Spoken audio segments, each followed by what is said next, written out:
Je suis Mark Ford. J'ai 32 ans, et il y a 9 ans, ma propre famille m'a jeté à la rue, me reniant pour n'être rien de plus qu'un diplômé du secondaire inutile.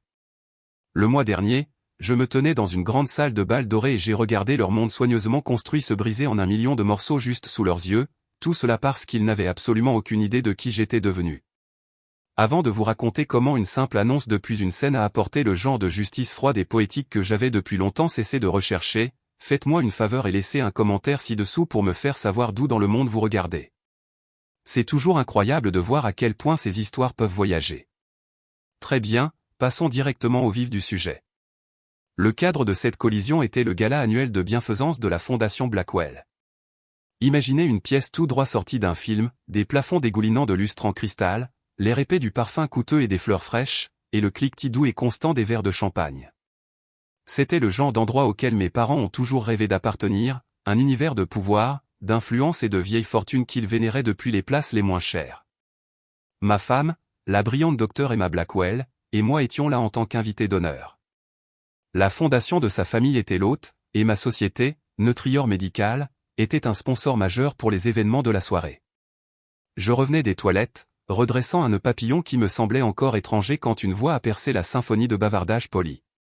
C'était une voix qui a envoyé un courant de glace dans mes veines, une voix que je pouvais reconnaître parmi 1 million parce qu'elle avait narré chacun de mes cauchemars d'enfance. Richard, pour l'amour de Dieu, regarde ma mère, Diane, a sifflé à mon père, sa voix un murmure venimeux. Pourquoi cet échec est-il ici? Mon Dieu, il souille tout l'événement juste en respirant le même air. J'ai senti une rougeur chaude familière remonter le long de ma nuque, ma mâchoire se bloquant. Pendant une seconde vertigineuse, je n'étais plus un PDG de 32 ans. J'avais à nouveau 17 ans, debout, figé dans notre salon, et on me disait que j'étais un fardeau inutile. Ignore-le, murmura mon père, Richard, en retour, ses yeux scrutant déjà la pièce à la recherche de quelqu'un de plus important à qui parler.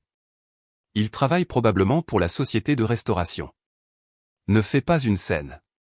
Mais mon jeune frère, Lucas, a toujours aimé faire une scène, surtout quand j'en étais la vedette.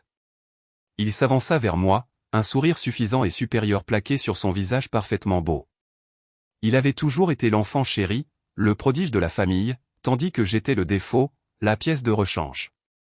Eh bien, regarde ce que le chat a traîné, dit-il, sa voix assez forte pour faire tourner quelques têtes voisines en robe de créateur.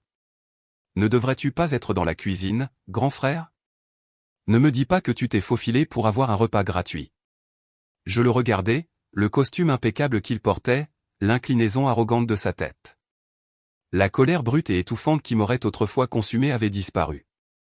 À sa place, il y avait un calme étrange et froid, une immobilité que j'avais mis 9 ans à construire. Je permis à un petit sourire crispé de toucher mes lèvres. Le monde est petit, Lucas, dis-je, ma voix parfaitement égale, et je suis ici pour une raison très différente de la tienne.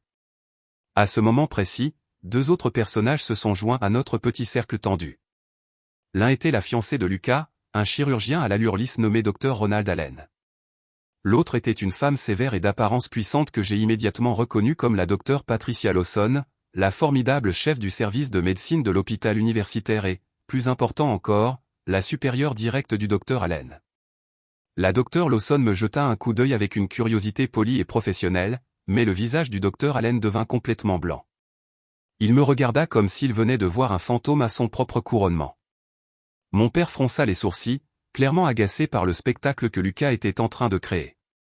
Il n'en avait aucune idée.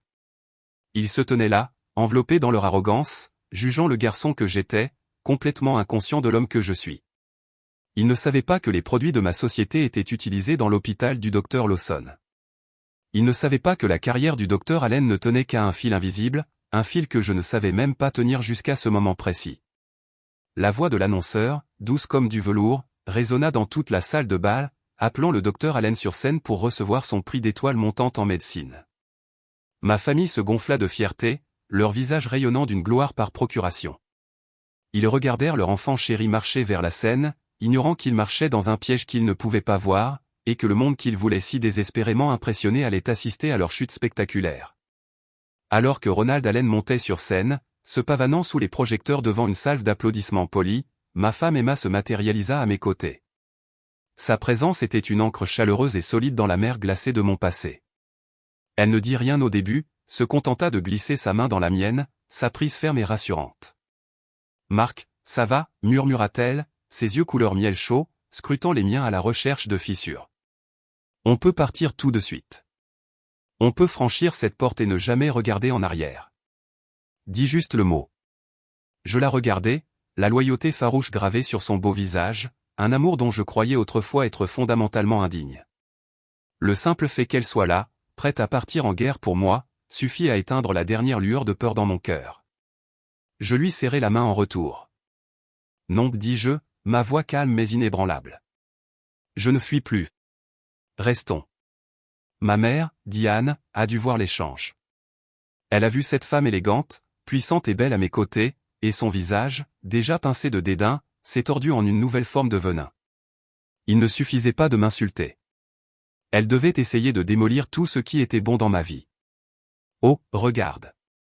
Il a réussi à trouver une pauvre fille à laquelle s'accrocher, raillait-elle à mon père, sa voix dégoulinant d'une cruauté désinvolte qui avait encore le pouvoir de me choquer. Il a toujours été défectueux. Il ne peut rien faire par lui-même.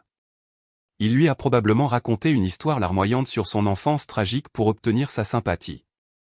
Défectueux. Le mot me frappa avec la force d'un coup physique. La grande salle de bal, les lustres scintillants, la musique douce, tout se dissipa dans un bourdonnement étouffé et lointain. Soudain, j'avais à nouveau 10 ans, debout sur le linoléum froid de notre cuisine. Les morceaux brisés d'une assiette en céramique bleue, la préférée de ma mère, étaient éparpillés autour de mes baskets usées. J'avais essayé d'aider à débarrasser la table après le dîner, une rare tentative de gagner une parcelle de louange, mais Lucas m'avait accidentellement heurté en passant en courant, faisant tomber l'assiette par terre. C'était ma faute. Dans notre maison, c'était toujours ma faute. Je me souviens du visage de ma mère. Il n'était pas tordu de rage. Cela aurait été plus facile à supporter. C'était un masque de froide déception lasse. Elle n'a pas crié. Crier aurait impliqué que je vaille la peine de dépenser de l'énergie. Au lieu de cela, elle a attrapé mon bras, ses longs ongles s'enfonçant dans mon maigre biceps, et m'a traîné par la porte arrière jusqu'à la petite remise sombre qui s'appuyait contre notre garage. L'air à l'intérieur était épais et suffocant, un cocktail de vieilles peintures, d'essence et de terre humide. Des araignées avaient tissé d'épaisses toiles d'araignées poussiéreuses dans les coins. « Tu vas rester ici et réfléchir à ce que tu as fait » avait-elle dit, sa voix totalement dépourvue d'émotion. Peut-être que quelques heures dans le noir corrigeront ce qui ne va pas chez toi. Tu n'es qu'un enfant défectueux, Marc. La lourde porte en bois s'est claquée, me plongeant dans une obscurité presque totale. J'ai entendu le lourd boulon en fer glisser à l'extérieur, verrouillé. J'ai été laissé seul dans l'obscurité écœurante, le mot résonnant dans le petit espace silencieux, défectueux. Défectueux. Défectueux. Je n'ai pas pleuré. J'avais appris à l'âge de 10 ans que les larmes ne faisaient qu'empirer les choses. Elles étaient un signe de faiblesse, un autre défaut. Alors, je me suis assis sur le sol en béton froid, serrant mes genoux contre ma poitrine, essayant de me faire aussi petit que possible, comme si je pouvais simplement me forcer à disparaître. Une bousculade vive et délibérée de Lucas m'a ramené brutalement au présent. Il se tenait maintenant à côté de mon père, un rictus triomphant sur son visage. Toujours silencieux, hein? Le chat a-t-il mangé ta langue? Ou n'y a-t-il simplement rien qui se passe dans cette tête vide? Mon père, Richard, intervint, sa voix un grondement bas et dédaigneux. À quoi t'attends-tu, Lucas? Le garçon a à peine réussi à passer le lycée. Un homme sans études universitaires n'a rien d'intelligent à apporter à un endroit comme celui-ci. Il devrait être reconnaissant qu'il le laisse même entrer par la porte. Aucune éducation universitaire. Et juste comme ça, j'étais reparti, arraché au gala et renvoyé dans le passé. J'avais 17 ans, assis à notre table de salle à manger en acajou poli. Cachés sous le matelas de ma chambre comme des trésors interdits, se trouvaient 3 lettres d'acceptation à l'université. L'une d'elles venait de l'université de Westfield, et elle était accompagnée d'une bourse d'études partielles. J'étais si fier, si terrifié, si ridiculement plein d'espoir. Je me suis dit, peut-être que c'est ça. Peut-être que c'est mon ticket de sortie. Peut-être que cela leur fera enfin me voir. J'ai convoqué une réunion de famille, un terme qu'ils réservaient généralement à mes punitions. Ma voix tremblait alors que je posais les lettres sur la table. Mon père ramassa celle de Westfield, y jeta un coup d'œil avec un rictus et la rejeta comme si c'était un morceau de courrier indésirable. Bourse partielle. C'est une insulte. Il ne pense évidemment pas que tu vaux grand-chose. Il n'a même pas reconnu l'acceptation elle-même. Université?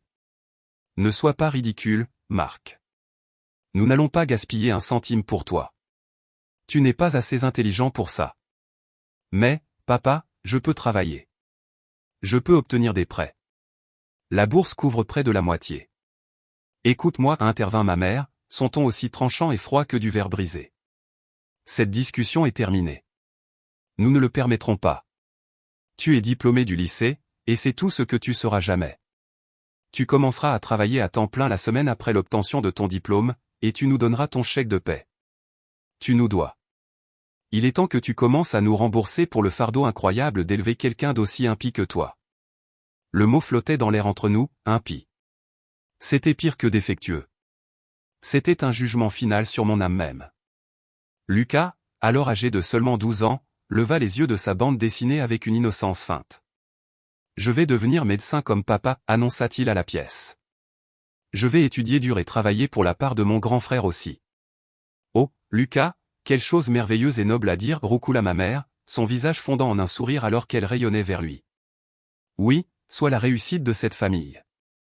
Que ton frère serve d'exemple de ce qu'il ne faut pas devenir. » Mon monde, qui me semblait si plein de possibilités quelques minutes auparavant, s'est effondré en poussière. L'espoir que j'avais si soigneusement thésaurisé a été anéanti. Le lendemain matin, j'ai trouvé mes lettres d'acceptation dans la poubelle de la cuisine, déchirées proprement en deux. Cette nuit-là, alors que j'étais allongé dans mon lit à écouter les sons de ma famille regardant la télévision ensemble sans moi, un sentiment différent a commencé à brûler au creux de mon estomac. Ce n'était plus de la tristesse. C'était de la rage, une rage froide, silencieuse et calculatrice. J'ai glissé mon vieux téléphone déglingué de ma table de chevet, j'ai allumé l'enregistreur vocal et je l'ai glissé sous mon lit. Si je ne pouvais pas les combattre au grand jour, je rassemblerais mes propres munitions dans l'obscurité. Même pendant ces années suffocantes, il y avait des lueurs de lumière.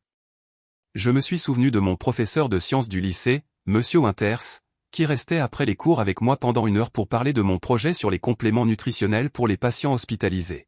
« Tu as un esprit brillant et curieux, Marc » avait-il dit, ses yeux remplis d'une fierté sincère que je n'avais jamais vue une seule fois dans ceux de mon propre père. Ne laisse jamais personne te convaincre du contraire. Et il y avait la docteure Chin, une pédiatre âgée qui travaillait parfois à la clinique de mon père. Elle était calme, mais elle voyait tout. Elle voyait comment il félicitait Lucas pour un B+, tout en ignorant mes indirects. Elle ne pouvait pas dire grand-chose sans risquer son emploi, mais elle trouvait des moyens de me glisser des manuels biomédicaux avancés. La connaissance est un pouvoir qu'ils ne pourront jamais te prendre, murmurait-elle, me tendant un livre quand personne ne regardait. Attends un peu, Marc. Ton heure viendra. Leurs visages, leurs mots d'encouragement silencieux, ils étaient le radeau de sauvetage auquel je me suis accroché dans cette tempête qu'était ma maison. De retour au gala, la main d'Emma se serra sur la mienne.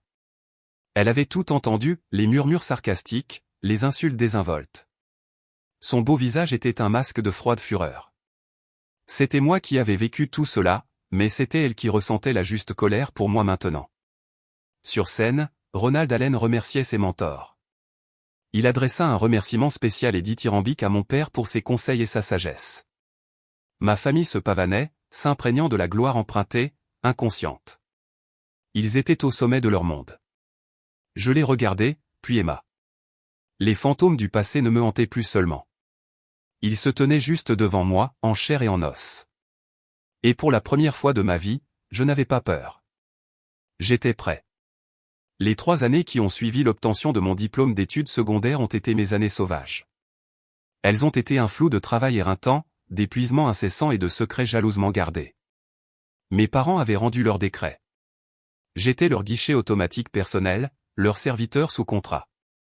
Je leur donnais ce qu'ils exigeaient, ou plutôt, je leur donnais 80% de ce que je leur disais gagner. Ma vie est devenue un cours magistral de tromperie. Je travaillais comme assistant en pharmacie pendant la journée, où j'ai appris les bases de la gestion des médicaments. La nuit, je faisais de la transcription médicale depuis chez moi, mes doigts volant sur le clavier jusqu'à 2 heures du matin, apprenant le langage du diagnostic et des procédures. Les week-ends, je travaillais pour une gentille dame japonaise âgée nommée Madame Yamamoto dans sa petite épicerie de produits de santé naturelle. Elle m'a enseigné les ingrédients médicinaux traditionnels, le pouvoir curatif du ginseng et du curcuma, l'équilibre et la patience. Sa sagesse tranquille était un baume sur mon esprit blessé, plantant des graines dont je ne savais même pas qu'elles prenaient racine.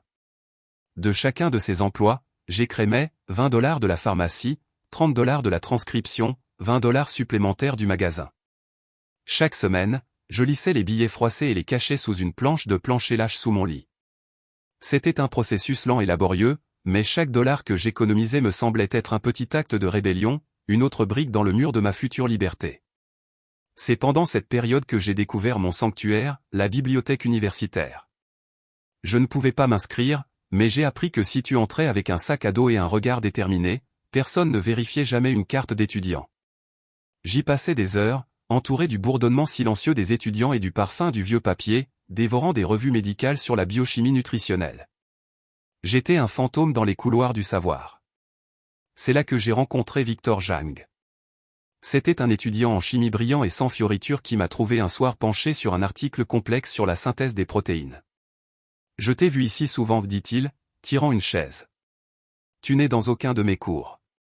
Quelle est ton histoire ? Je ne sais pas pourquoi, mais quelque chose dans son regard direct et curieux m'a fait lui faire confiance. Je lui ai tout raconté, l'étiquette de défectueux, l'interdiction de l'université, la servitude financière. Je m'attendais à de la pitié, peut-être même à un peu de dégoût. Au lieu de cela, ses yeux se sont durcis de colère. « Tes parents sont des imbéciles, dit-il simplement, sa voix basse mais féroce. Ils sont assis sur une mine d'or et la traitent comme un tas de pierres. Victor est devenu mon premier vrai ami, mon premier véritable allié.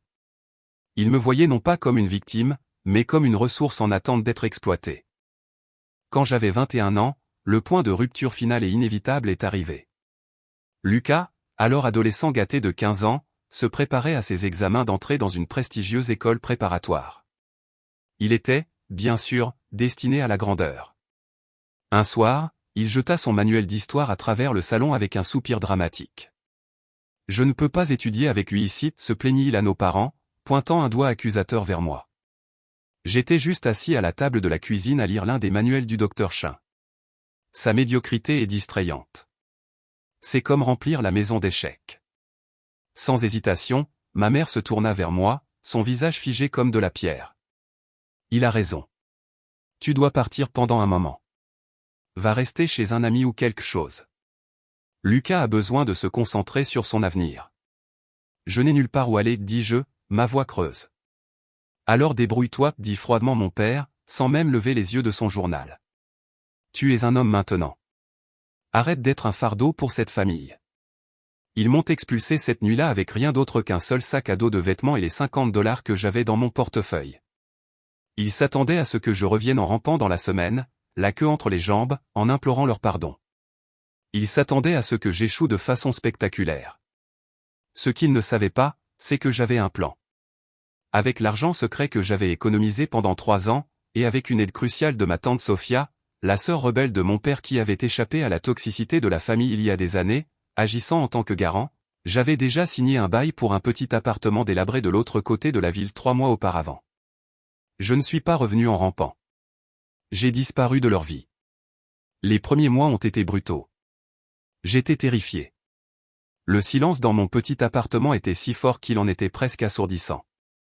Je travaillais à tous mes 3 emplois, dormant peut-être 4 heures par nuit, vivant de ramen instantané et de café bon marché. Mais j'étais libre.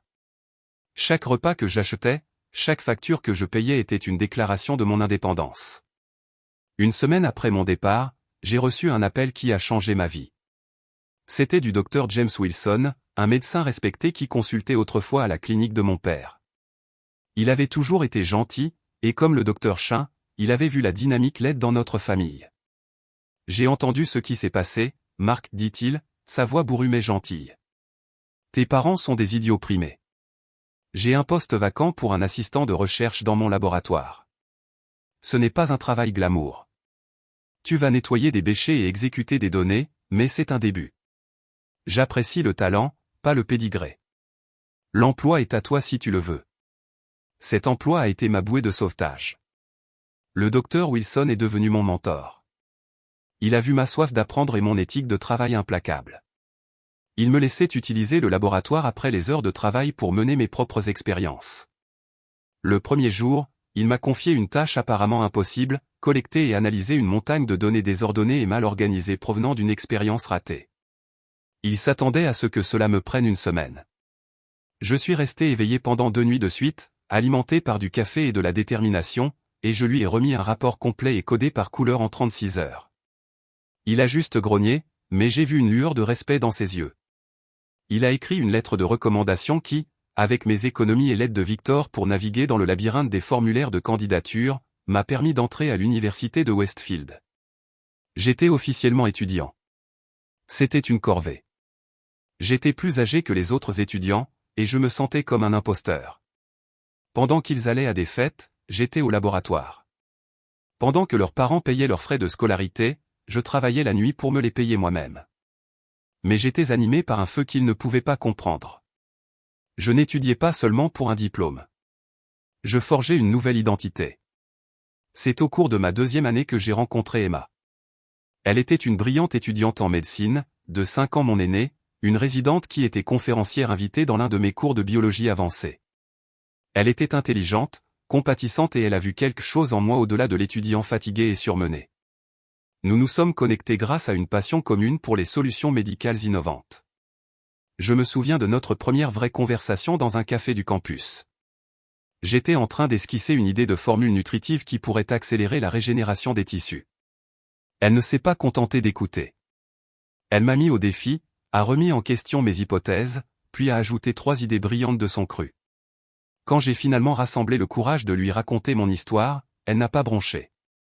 La plupart des gens seraient brisés par cela, m'a-t-elle dit, ses yeux remplis d'une admiration féroce qui m'a humilié. Mais toi, tu as transformé toute cette douleur en un but. Sa confiance en moi était la dernière pièce du puzzle. Avec l'encouragement d'Emma et le partenariat de Victor, j'ai pris la recherche sur laquelle je travaillais et j'ai développé une gamme révolutionnaire de produits de nutrition médicale. Nutrior Médical est né non pas dans une salle de réunion chic, mais dans ma cuisine d'appartement exiguë avec Victor et moi nous disputant des composés chimiques jusqu'au lever du soleil. Je me souviens de cette partie avec une clarté amère. Pour lancer notre produit, nous devions le présenter aux hôpitaux pour des essais cliniques. Nous avons obtenu une réunion avec le comité de recherche et développement de l'hôpital universitaire. Nous étions nerveux, mais nous savions que notre science était solide. Nous avons présenté nos données, nos projections, notre passion. L'un des médecins de ce comité était particulièrement dédaigneux. Il était jeune, arrogant et rayonnait d'une aura de droit. Il se pencha en arrière sur sa chaise, tapant un stylo sur la table, et rejeta notre proposition avec un sourire condescendant. C'est au mieux dérivé, messieurs, dit-il, manquant de tout potentiel clinique réel. Il s'appelait Dr Ronald Allen. Des mois plus tard, nous avons appris par un collègue qu'il avait essayé d'obtenir des fonds pour un produit étrangement similaire mais scientifiquement inférieur.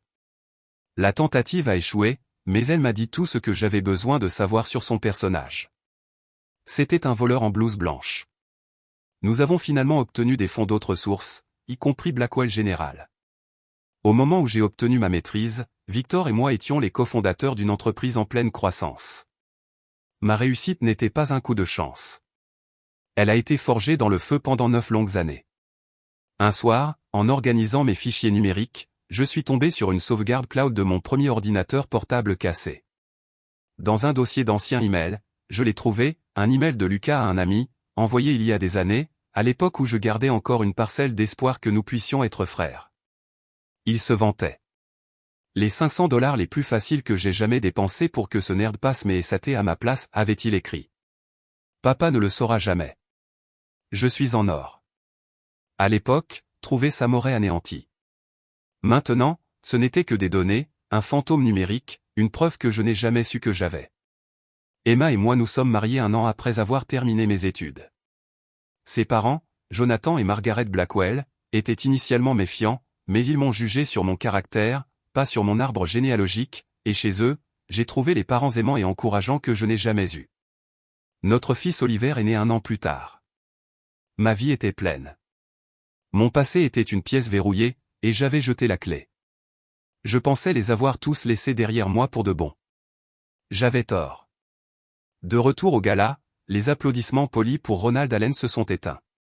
Il quitta la scène, serrant son prix en verre comme une relique sacrée, et se dirigea droit vers notre table. Ma famille le suivit comme une garde d'honneur, leurs visages illuminés de triomphe.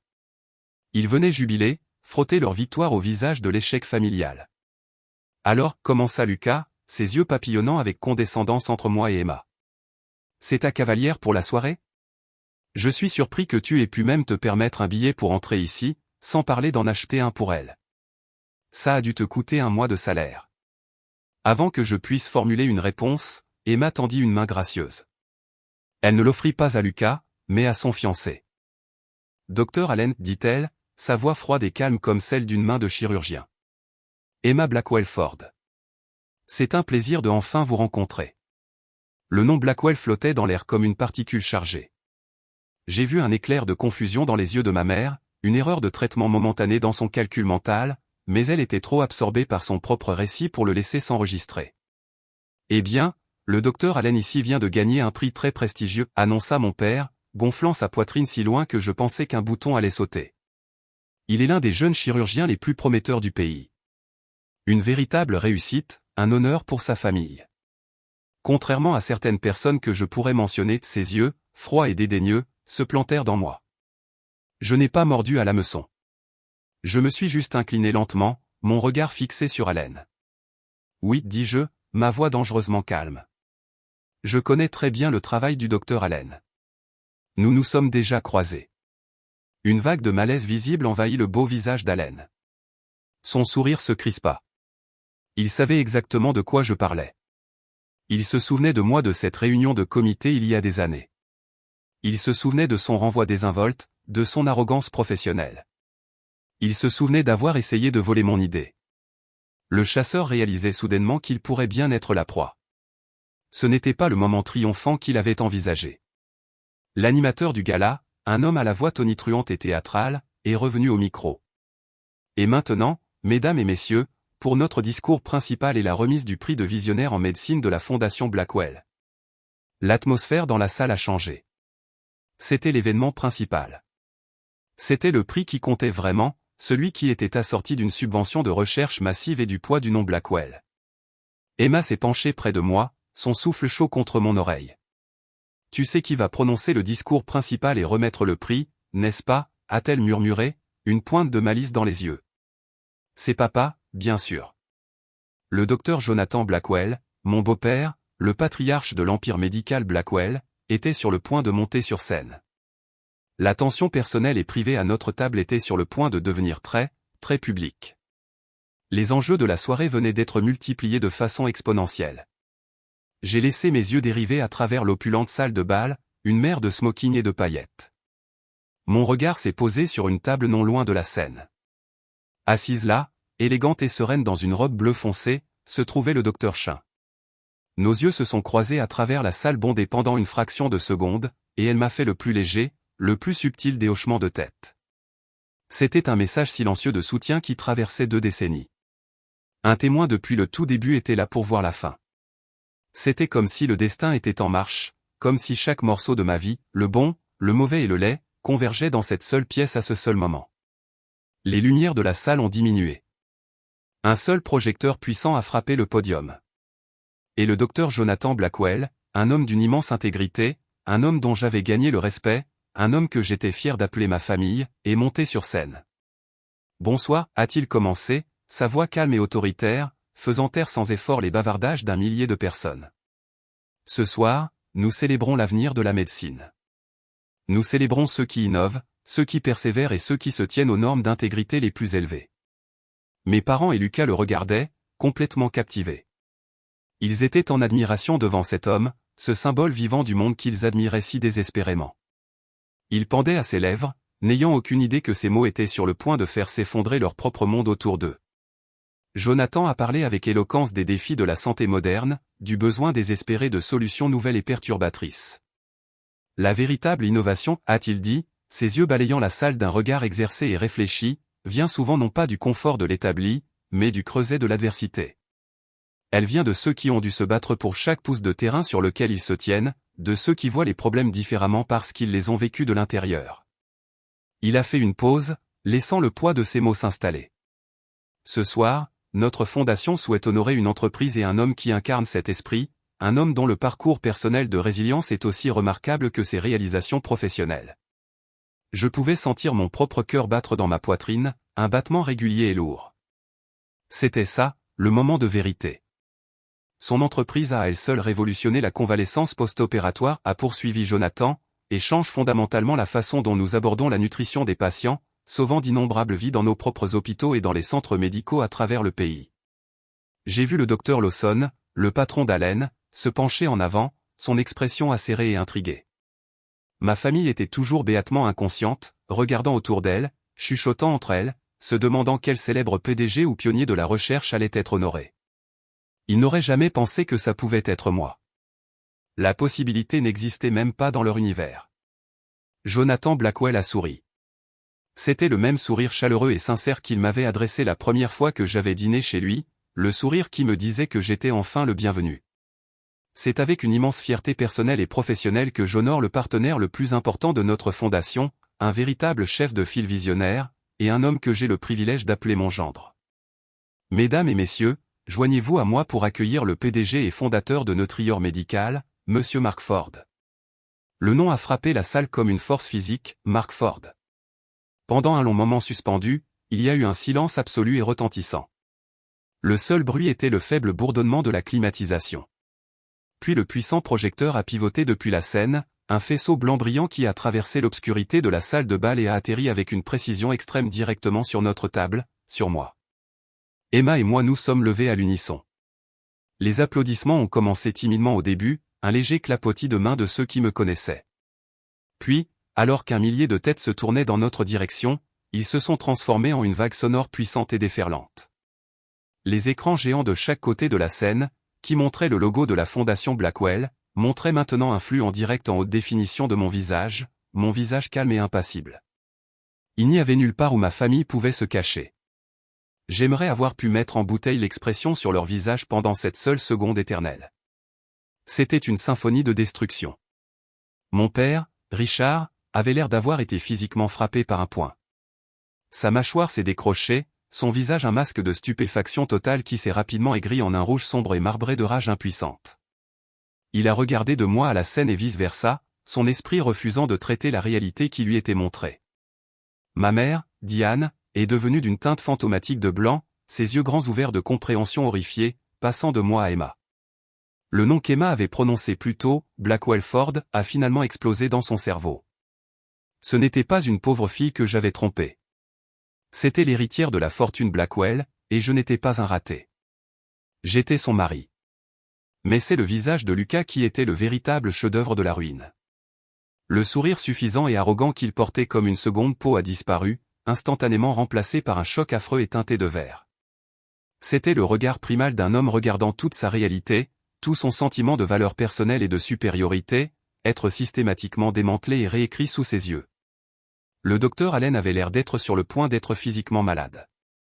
Son prix d'étoile montante, posé sur la table devant lui, semblait maintenant être une plaisanterie cruelle, un trophée en est un bon marché. Il s'est enfoncé dans sa chaise, paraissant soudainement très petit dans son costume coûteux. Alors qu'Emma et moi nous dirigions vers la scène, parcourant le long chemin entre les tables, je ne les ai pas regardés. Je n'avais pas besoin de le faire. Je pouvais sentir la chaleur brûlante de leur choc et de leur humiliation collective. C'était comme marcher à travers un feu qui ne pouvait pas me toucher. J'ai atteint la scène, j'ai serré la main de mon beau-père et j'ai accepté le lourd prix en verre magnifiquement taillé. Je me suis approché du microphone, mon cœur battant la chamade contre mes côtes, mais ma voix, quand elle est sortie, était aussi calme et régulière qu'un lac gelé. Merci, Jonathan, ai-je dit, ma voix portant clairement à travers la salle silencieuse. Merci à la Fondation Blackwell. C'est un profond honneur d'être ici ce soir. J'ai gardé mes remarques brèves et précises. J'ai remercié mon équipe incroyable, mon brillant partenaire Victor, qui était assis à une table voisine et me faisait un énorme sourire rayonnant. Et surtout, j'ai remercié ma femme. À ma femme, Emma, ai-je dit, en me tournant vers elle alors qu'elle se tenait au bord de la scène, le cœur de ma vie, le roc de notre famille, et l'esprit brillant qui me met au défi et m'inspire chaque jour, rien de tout cela ne serait possible sans toi. Une fois les applaudissements retombés, Jonathan, comme c'était la coutume au gala, a annoncé une courte séance de questions-réponses informelles. Une journaliste à l'allure vive d'une grande publication médicale spécialisée a été la première à lever la main. Monsieur Ford, félicitations. L'ascension de votre entreprise n'a été rien de moins que fulgurante. Selon vous, quel a été le plus grand défi que vous ayez rencontré pour faire accepter vos idées novatrices, et certains diraient perturbatrices, par la communauté médicale établie? C'était mon moment, l'ouverture qui m'avait été donnée. J'ai regardé à travers l'audience, laissant délibérément mon regard balayer la table où le docteur Allen était assis, figé à côté de son patron, le docteur Lawson. C'est une excellente question, ai-je commencé, mon ton réfléchi. Je pense que le plus grand défi, étonnamment, n'était pas la science. La science était solide. Les données étaient là. Le plus grand défi était de surmonter l'inertie institutionnelle. C'est de forcer le passage devant les gardiens, des personnes qui sont souvent plus intéressées à protéger leur propre petit territoire qu'à embrasser un véritable progrès. J'ai laissé cela s'installer pendant un moment avant de continuer.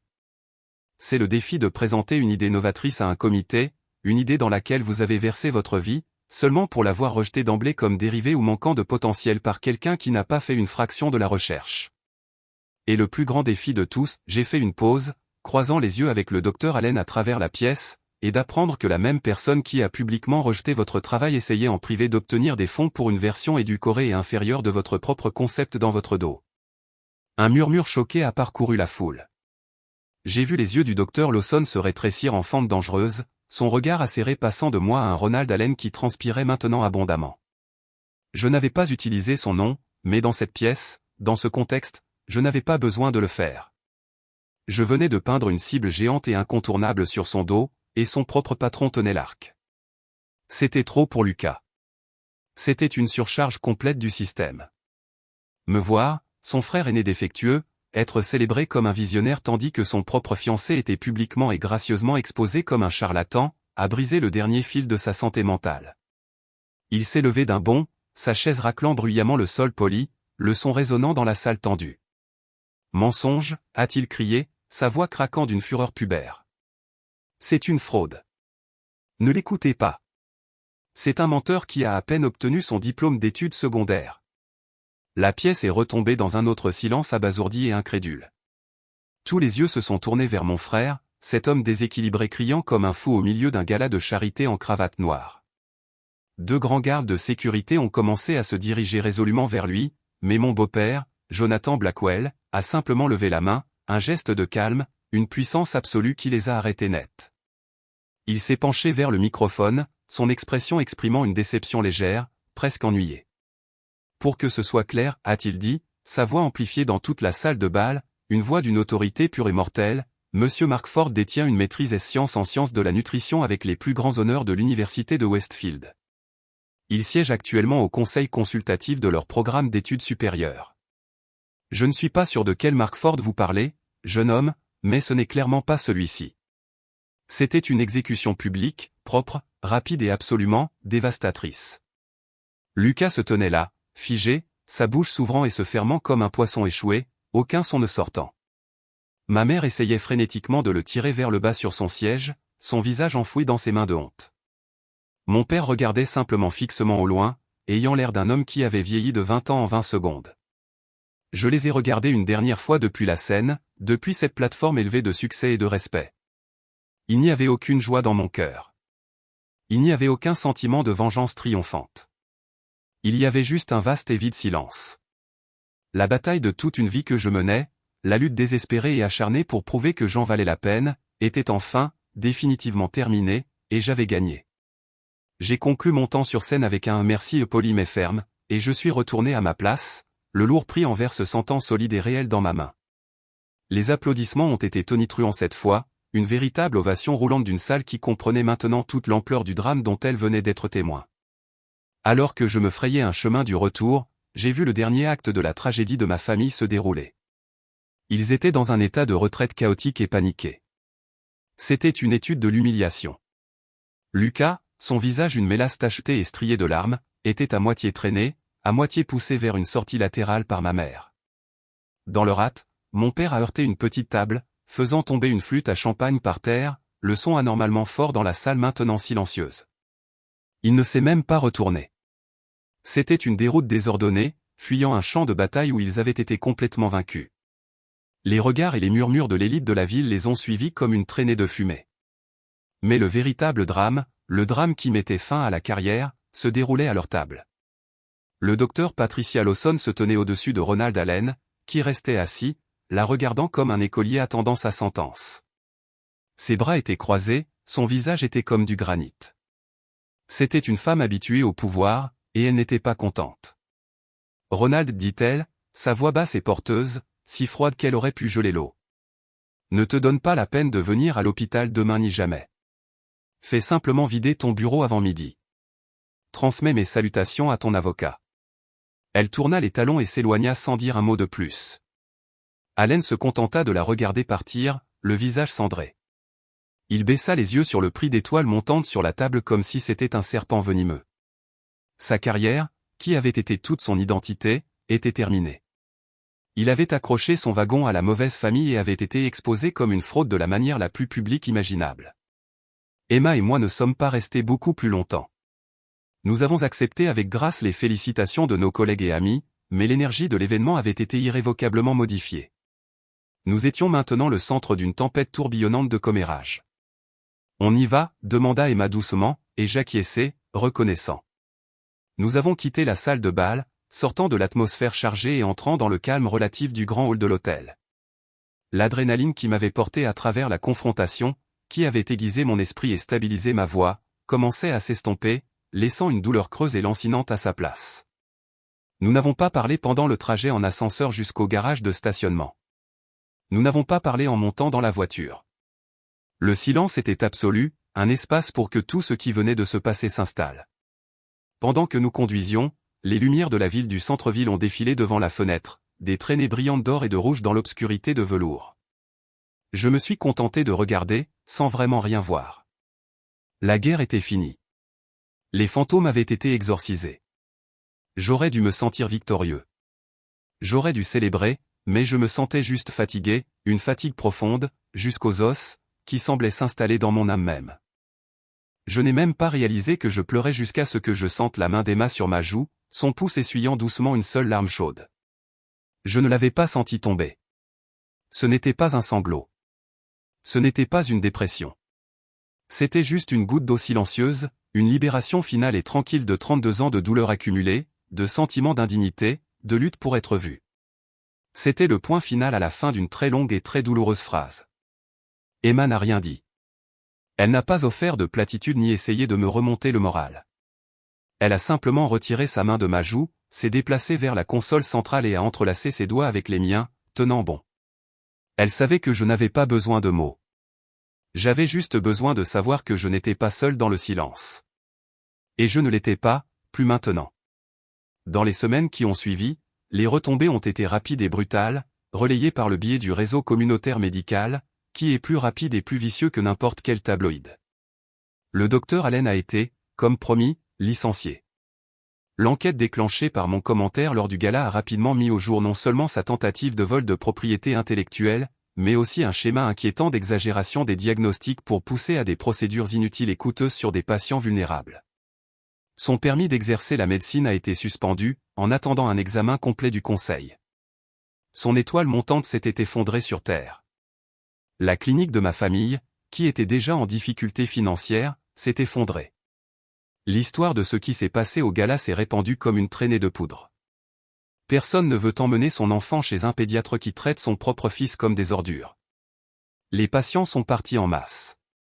Désespérés, ils ont été contraints de vendre la pratique pour une fraction de sa valeur juste pour couvrir leurs dettes croissantes. Mon père, qui avait bâti toute son identité autour du fait d'être le Dr Ford, a été contraint à une retraite anticipée et ignominieuse. Lucas, comme nous l'avons appris lors d'un appel téléphonique sombre avec la tante Sophia, s'est complètement effondré après que ses fiançailles avec Allen ont été spectaculairement détruites. Il a essayé désespérément de prouver qu'il pouvait faire mieux que moi. Il a commencé une liaison imprudente avec la femme d'un puissant membre du conseil d'administration de l'hôpital, un pari désespéré pour le statut et l'argent. Cela s'est retourné de façon catastrophique. Le mari a découvert, et le scandale qui a suivi a fait de Lucas un paria social et professionnel. Désespéré et fauché, il s'est tourné vers nos parents pour obtenir de l'aide, mais ils, dans un acte final d'une cruauté ironique à couper le souffle, l'ont renié. Il n'était plus leur enfant chéri. Il n'était plus qu'un autre déshonneur familial. Ils avaient enfin trouvé un échec plus grand que moi, et ils l'ont chassé tout comme ils m'avaient chassé. Le cycle était terminé. Une année peut tout changer. Elle peut transformer un champ de bataille en un jardin. Un an après cette nuit au gala, je me tenais sur une autre scène sous un autre projecteur chaud et brillant. Cette fois, j'étais à l'université de Westfield, mon alma mater. Je n'étais pas là pour recevoir un prix. J'étais là pour prononcer le discours de remise des diplômes, regardant la mer de milliers de jeunes visages pleins d'espoir dans leurs bonnets et robes identiques.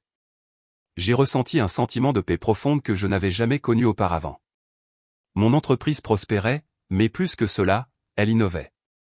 Nous venions de lancer une nouvelle gamme nutritionnelle pédiatrique conçue spécifiquement pour les enfants atteints de maladies chroniques, un projet qui était profondément personnel pour moi. Mon fils Oliver était un garçon de 5 ans heureux, en bonne santé et turbulent, plein de rires et de questions infinies et espiègles. Ma vie n'était plus définie par l'obscurité à laquelle j'avais échappé, mais par la lumière que je construisais maintenant. Je n'ai pas parlé de ma famille dans mon discours. Je n'avais pas besoin de les nommer pour raconter mon histoire. J'ai parlé de résilience. J'ai parlé de la différence entre vos circonstances et votre caractère. J'ai parlé de la façon dont votre valeur n'est pas déterminée par les personnes qui refusent de la voir. Votre valeur, leur ai-je dit, ma voix portant au-dessus du stade silencieux, n'est pas un reflet que vous voyez dans le miroir brisé de quelqu'un d'autre. C'est un feu que vous construisez à l'intérieur de vous, alimenté par du bois douloureux. Un feu qui vous réchauffe quand le monde est froid. Un feu qu'ils ne peuvent jamais, jamais éteindre. Les fantômes de mon passé refont surface de temps en temps, mais ce ne sont plus des spectres menaçants qui hantent mes rêves. Ils ressemblent plus à des échos lointains et pathétiques d'une vie qui me semblait appartenir à quelqu'un d'autre. La tante Sophia, qui était devenue une grand-mère honoraire bien aimée pour Oliver, transmettait occasionnellement des nouvelles lors de nos appels téléphoniques hebdomadaires. J'ai entendu parler d'un cousin de retour à la maison, m'a-t-elle dit un dimanche. Ton père et ta mère ont vendu la maison, ont déménagé dans une petite communauté de retraite dans une petite ville en Arizona. Personne ne les connaît là-bas. Il ne s'appelle plus Dr Ford, juste Richard. Il n'était plus le médecin local influent et sa femme, juste un couple à la retraite anonyme, aigre, avec des souvenirs qui s'estompent et un héritage de ruines. Et Lucas, ai-je demandé, presque hésitant à entendre. La dernière fois qu'on a entendu parler de lui, dit Sophia, sa voix plus douce maintenant, il travaille comme barman. Sa santé n'est pas bonne. Il rebondit entre des appartements bon marché, a l'air beaucoup plus vieux qu'il ne l'est. Il vivait la vie exacte d'échec et de médiocrité qu'ils avaient toujours projetée sur moi. La nouvelle la plus révélatrice, cependant, celle qui a finalement clos le livre pour moi, est venue dans une longue lettre manuscrite du docteur Chin. Elle avait pris sa retraite dans un condo ensoleillé en Floride, mais nous sommes restés en contact, nous envoyant des lettres comme des gens d'une autre époque. Elle a écrit qu'elle avait rencontré ma mère dans une épicerie lors d'une brève visite dans notre vieille ville natale. Elle a décrit ma mère comme ayant l'air vieille, fatiguée et vaincue. Après quelques banalités maladroites, ma mère, complètement spontanément, avait commencé à parler de ses fils. Sa voix, a écrit le docteur Chin, était imprégnée d'un étrange mélange aigre de colère et d'apitoiement sur soi. Je ne peux tout simplement pas le croire, avait avoué ma mère, les yeux remplis de larmes. Toutes ces années, tout cet argent, tout cet espoir que nous avons versé dans Lucas. Il était censé être celui-là. Et c'est Marc qui l'avait en lui depuis le début. Nous avons misé sur le mauvais cheval, Eleanor. Nous avons misé sur le mauvais foutu cheval. Le docteur Chin a écrit que ma mère a effectivement pleuré, mais comme elle l'a décrit, j'ai compris avec une clarté effrayante que ce n'était pas des larmes de remords pour les années de cruauté et d'abus. Ce n'étaient pas des larmes de regret pour le petit garçon qu'elle avait enfermé dans une remise. C'étaient les larmes amères d'un joueur qui avait perdu une fortune. Elle n'était pas désolée pour la douleur qu'elle m'avait causée. Elle était désolée d'avoir raté le prestige et l'argent que mon succès aurait pu lui apporter. En lisant cette lettre, j'ai senti un grand poids final se lever de mes épaules. Je n'étais pas en colère. Je n'ai pas ressenti une once de triomphe. J'ai juste ressenti un sentiment profond et final de fermeture. Il ne changerait jamais. Il ne comprendrait jamais, et cela n'avait plus d'importance. Leur opinion sur moi était une monnaie qui avait perdu toute sa valeur. Ma propre famille, celle que j'avais construite avec Emma, était tout mon monde. Les Blackwell étaient devenus les parents aimants et encourageants que j'ai toujours mérités. Mon beau-père, Jonathan, était mon mentor et l'un de mes amis les plus proches. Ma belle-mère, Margaret, était la grand-mère gentille et attentionnée qu'Oliver adorait. Elle me regardait souvent pendant nos dîners de famille bruyants et chaotiques, une fierté féroce dans les yeux, et disait « Tu es un témoignage, Marc, un témoignage du fait que la famille que tu choisis est celle qui te définit vraiment. » Mon partenaire, Victor, était plus qu'un cofondateur. Il était l'oncle Vic, celui qui apprenait à Oliver à construire des créations Lego ridiculement complexes. Lui, la tante Sophia et le docteur Chin étaient des habitués de notre table de Thanksgiving.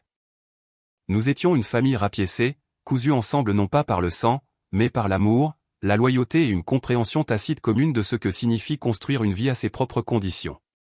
Un soir, quelques mois après avoir reçu la lettre du docteur Chin, j'étais dans mon bureau à domicile en train d'examiner des rapports trimestriels. Emma est entrée et a enroulé ses bras autour de mes épaules par derrière, posant son menton sur ma tête alors qu'elle regardait les feuilles de calcul à l'écran. « À quoi penses-tu si fort ?» a-t-elle demandé doucement. « À cette nuit-là, ai-je admis, en fermant l'ordinateur portable. »« À eux ?» Elle est restée silencieuse pendant un moment. « Ressens-tu parfois de la pitié pour eux ?» J'y ai pensé pendant un long et honnête moment. J'ai pensé à la remise froide, aux lettres d'acceptation déchirées, aux années à être traitées d'inutiles. J'ai pensé aux larmes amères de regret de ma mère.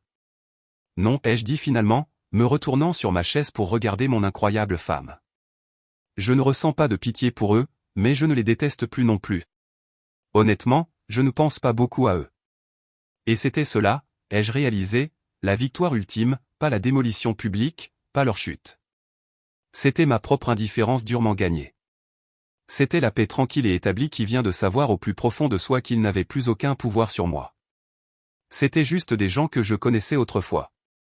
Ce soir, alors que je vous raconte tout cela, ma maison est calme, le silence réconfortant d'un foyer sûr et heureux. Emma lit dans le salon, une tasse de thé fumant à côté d'elle, et le seul son est le bourdonnement doux et rythmé du réfrigérateur. Il y a quelques minutes, je faisais ma partie préférée de la journée, border Oliver dans son lit. Il est à cet âge où les questions deviennent plus grandes, plus compliquées, et parfois elles vous frappent droit au cœur. Il regardait une photo encadrée sur sa table de chevet. Elle datait de nos dernières vacances en famille sur la côte, moi, Emma et lui sur une plage ensoleillée avec Jonathan et Margaret, mes beaux-parents, riant en arrière-plan alors qu'ils essayaient de construire un château de sable. « Papa, a-t-il demandé, sa voix douce et endormie, pourquoi ne voyons-nous pas tes autres grand-mères et grands-pères, ceux dont tu m'as parlé avant ?» Je me suis assis sur le bord de son lit sur le thème des super-héros, la faible lumière du couloir projetant de longues ombres douces sur sa chambre. Comment expliquer une vie de douleur à un enfant de 5 ans qui n'a jamais connu que l'amour inconditionnel? Comment expliquer une obscurité que vous avez travaillé si dur pour empêcher de toucher son monde? J'ai choisi mes mots avec soin, voulant lui donner la vérité sans le traumatisme. Eh bien, mon pote, ai-je commencé, lissant ses cheveux bruns désordonnés sur son front, parfois les gens, même les personnes qui sont censées être de la famille, peuvent se perdre un peu. Ils oublient comment être gentils. Ils oublient comment voir les bonnes et spéciales choses chez les gens, même quand ils sont juste devant eux. Il m'a regardé, ses grands yeux bruns, qui ressemblent tellement à ceux d'Emma, pleins d'une confusion innocente. Mais pourquoi? Pourquoi n'ont-ils pas vu les bonnes choses en toi, papa? J'ai senti cette bosse familière se former dans ma gorge, mais cette fois, ce n'était pas de la tristesse ou de la colère. C'était un amour accablant et profond pour ce petit garçon, pour la vie incroyable et sûre que j'étais maintenant capable de lui donner. Tu sais, pendant très longtemps, cette question m'a vraiment dérangé, lui ai-je dit honnêtement, mais ensuite j'ai appris quelque chose de très important. Ce n'est pas vraiment important de savoir pourquoi certaines personnes ne voient pas ta valeur, Oliver. Cela ne te rend pas moins précieux. La seule chose qui compte vraiment, c'est que tu connaisses ta propre valeur au plus profond de toi et que tu passes ta vie à construire une famille, un cercle d'amis qui la voient aussi, des gens qui te soutiennent et te rappellent tous les jours.